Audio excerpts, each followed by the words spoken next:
for the District of Columbia, Joe Digenova, and the author of the bestseller, Trumped Up, How the Criminalization of Political Differences Endangers Democracy. There's some important things. Joe, I want to start with you tonight, not the least of which I think we've got to go to the dossier issue, in large part because when you look at the dossier, what do we see? He's saying to George Stephanopoulos, it's still unverified. And yet Andrew McCabe is on record saying, oh, without the dossier, no warrant. And we also know that the dossier made up the bulk of the application, according to the Grassley-Graham memo. So he's saying they never corroborated it, and they brought that before a FISA court judge in an application. What does that say to you?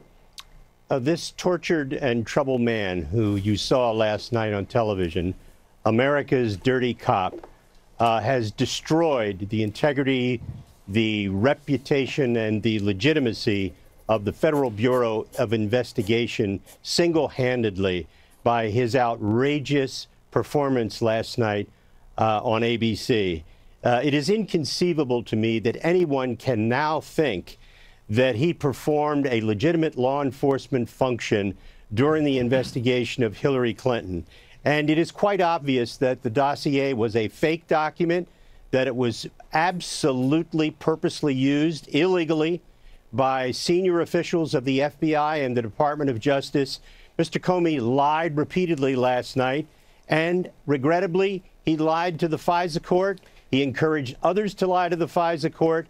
And regrettably, I think Mr. Comey has to be charged with crimes for falsely presenting information to a FISA court and for apparently lying regularly to Congress. Alan Dershowitz, Professor, I know you don't like criminalization of political differences. No. By the way, I share that. And it's gotten as worse as it's ever been.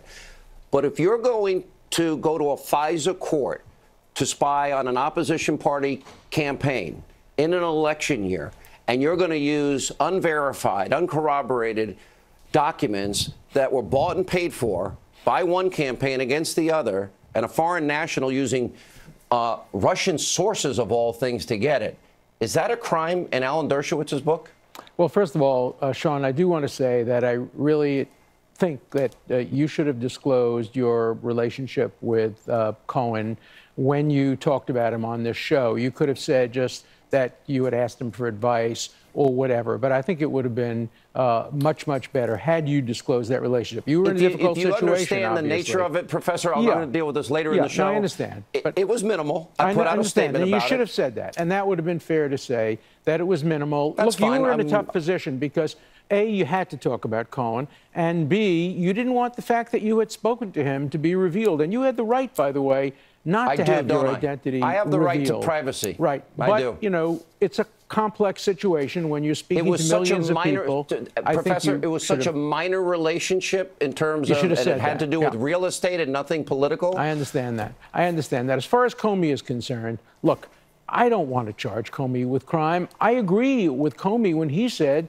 that he doesn't think that Trump should be impeached. We should leave it to the public. We should leave it to the public to decide whether to read his book, whether to be critical of him, and the public can judge. I don't like trying to turn everything into crimes. You can make crimes out of almost anything. If you take any complicated issue, but Professor, you can make I don't want to into a interrupt crime. you. Professor, if you went into court and you brought information and you presented it to a judge, and you never verified that information as being true, and it's to get a warrant to spy on an American citizen, you better damn well know whether or not that information is accurate and disclose to the judge that it is a political document and tell exactly who you know paid for it. I agree with that, and I do agree, too, that he said on television yesterday that even today he doesn't have confidence in it.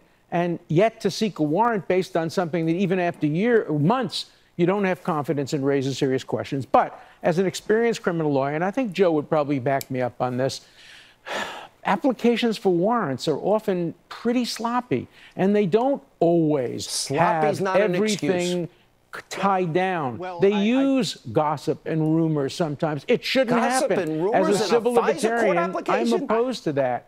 I agree that the warrant process can sometimes be imperfect, but let me just say this about James Comey and this particular warrant.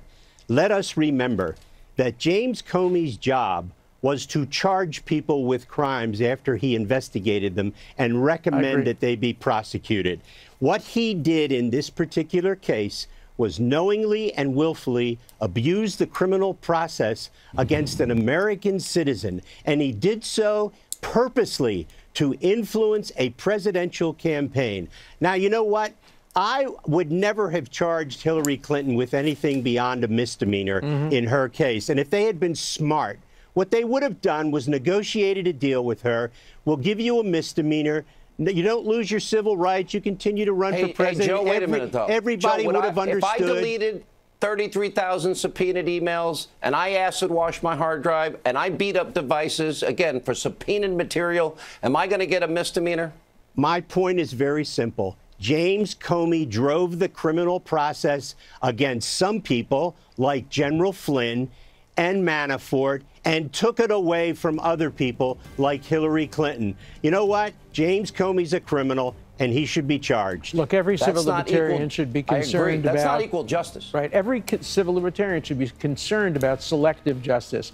We have laws that are so broad, and they apply. On a show just before, we were talking about the former governor of Illinois gets 14 years in prison for what people do every single day in state legislatures all over the country.